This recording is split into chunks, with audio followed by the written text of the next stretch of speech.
সম্মানিত প্রধানমন্ত্রী, বিশেষ অতিথি, সভাপতি, সম্মানিত শিক্ষকবৃন্দ, মূল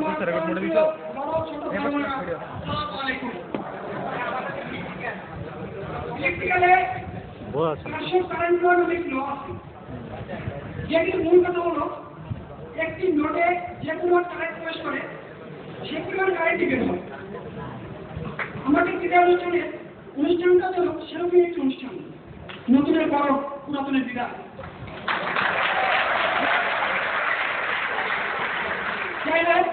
আমার বক্তৃতা দীর্ঘায়িত করবো না, কারণ এই গরমে বড় সড়ো বক্তৃতা শোনার ইচ্ছা হয়তো বা হচ্ছে না।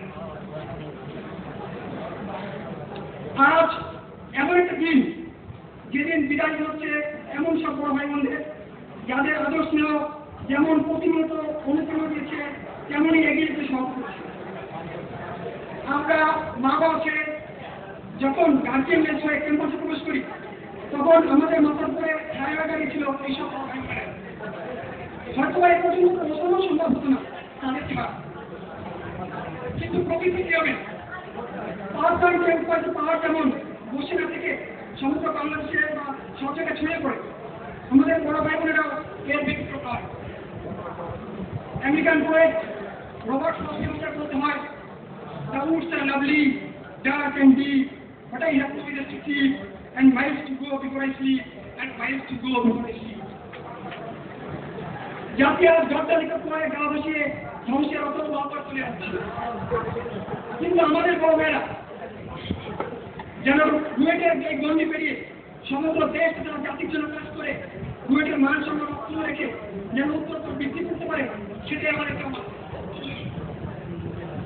আর এই বিদায় হচ্ছে সে কারণে আমেরিকান নোবেলিস্ট রিচার্ড বেথ সত্যি বলেছেন, "The farewell is necessary before you can meet again, and meeting again after moments of lifetime is certain for those who are well friends."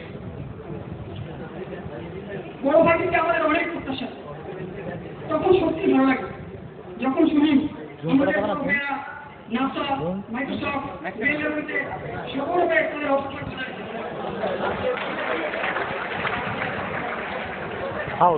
তখন সত্যি গর্ব হয় যখন অনলাইনে কাজ করতে গিয়ে নিউইয়র্কের কেউ আমাকে পরিচয় করিয়ে দেয় হাসিন হায়দার ভাইয়ের সাথে, যিনি রুয়েটে একজন কাজ করেছিলেন। সময় এসেছে দিন বদলের। আমাদের প্রত্যাশা আমাদের বড় ভাইদের মধ্যে থেকে তৈরি হবে ডক্টর ইউনূস কিংবা ওয়ার্ল্ড লিডার জোসেফ স্ট্যালিন, মুসলিমি কিংবা বিল গেটস, পিটারসন। কিন্তু দাবি একটাই, প্রত্যেকে যেন মানবিক মূল্যবোধ সম্পন্ন বিকশিত করতে পারে। আলবার্ট আইনস্টাইনের মতো করতে হয়, "Try not to become a man of success, but rather try to become a man of value." এই বিধানের মাধ্যমে তাদের যাত্রা কেবল শুরু ওই শেষ নয়, নিউটন তার সেই জীবনের জ্ঞান অর্জনের বিষয়ে বলতে কি বলছিলেন, "And gathering only courage, standing on the seashore without knowing the vast ocean lies before me." বলতে বলতে অনেক কিছু বলা হয়ে গেল, এবার আসা যাক জীবনের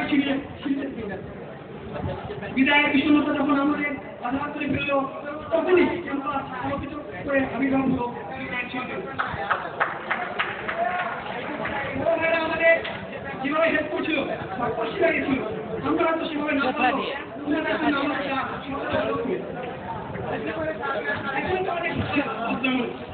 আমাদের ব্যর্থতা বুঝতে পারে কেবল তোমাদের চেষ্টায়, তাই স্বপ্ন তোমাদের দেখতে হবে।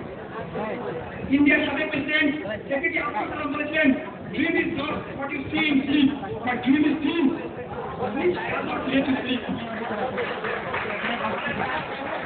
সর্বশেষে যে বিষয়টি বলতে হয় সেটা হলো বিশ্ববিদ্যালয়ের সফলতা অনেক। আমাদের ক্যাপিটাল ওয়াটার ট্রিটমেন্ট প্ল্যান্ট ইত্যাদি কোনো কিছু সম্ভব হতো না যদি না আমাদের শিক্ষকগণ না হতে পারত। শিক্ষকদের মহানতাই আজ আমাদের একসাথে নিয়ে এসেছে। আমি চ্যালেঞ্জ করে বলতে পারি, শিক্ষকদের মতো দায়িত্ববান ন্যায়বান শিক্ষক আর পৃথিবী নেই। হয়তো শুনে থাকি অনেক বিশ্ববিদ্যালয়ে বড় ভাই বোনেরা প্রাইভেট পড়ান, কিন্তু আমাদের সেটি দরকার হয় না।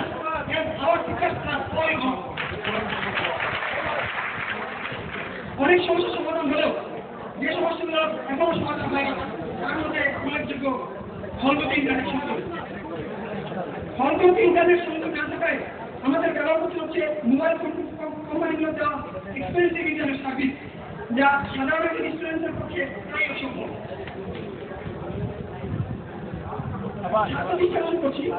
আমার প্রস্তাবিত বিষয়গুলো কিছু কিছু লেখা দেখে নিয়েছি। বিজ্ঞ শিক্ষকরা যদি কিছু মনে না করেন তবে কিছুগুলো আমি সাথে সাথে চিন্তা করি।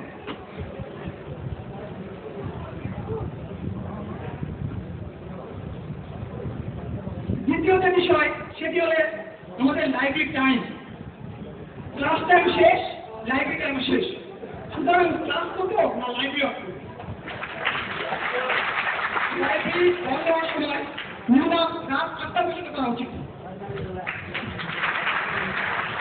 এরপর যে বিষয় সেটি হলো লাইব্রেরিতে অন্তত বই রিভিউ করতে হয় প্রত্যেক 15 দিন পর।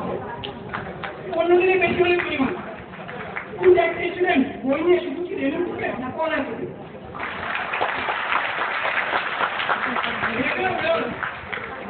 করা উচিত।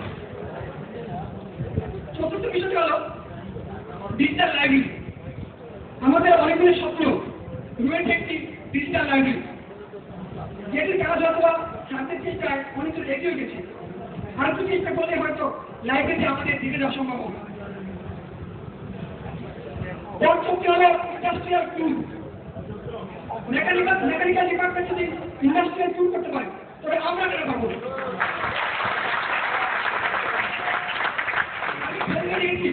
শুধু জিরো টু সুবিধার বাইরের মধ্যে থেকে প্রায় গ্রামীণ কমিউনিটি 30 জন, অ্যাক্টিভিস্ট 20 জন, ওয়ারিড এবং অন্যান্য কমিটি আছে। এছাড়া স্টুডেন্ট থেকে শুরু করে সব জায়গায় আমাদের কমিউনিটি রয়েছে। যারা একটু উত্তর দিলে ইন্ডাস্ট্রিয়াল টুল কোনো ব্যাপারই নেই। এরপরে দাবি হলো রয়েছে বিদ্যুৎ সমস্যা। বলা যেতে পারে বিদ্যুৎ সমস্যা সারা বাংলাদেশে তা বটে, কিন্তু অনেক বিশ্ববিদ্যালয় ডুয়েল ফিডার কেবলের মাধ্যমে এটি সমাধান করেছে।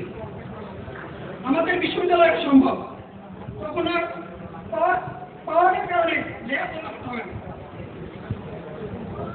সর্বশেষ যে দাবি সেটা হলো সেটা হলো ইলেকট্রিক্যাল ডিপার্টমেন্টের একটি স্বতন্ত্র ওয়েবসাইট, যা অন্যান্য বিশ্ববিদ্যালয়ে বিদ্যমান।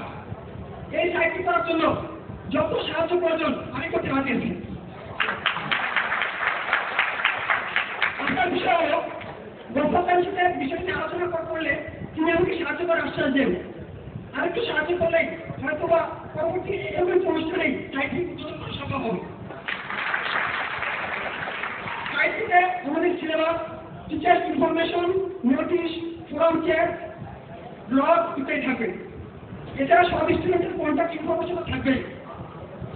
এর মাধ্যমে বড় ভাইদের মধ্যে কিংবা সাহায্যের জন্য ছুটে যেতে পারে না বন্ধু, কেননা দূরত্ব যত হলে থাকুন।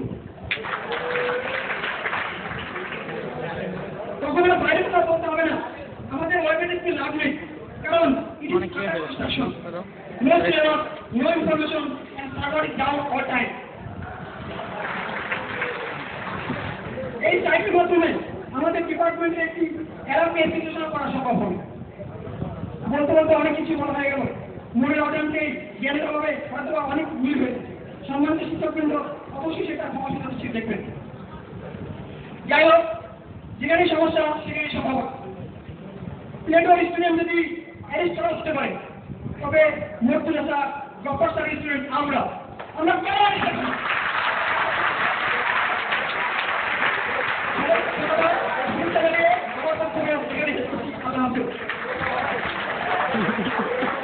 काम देते लगे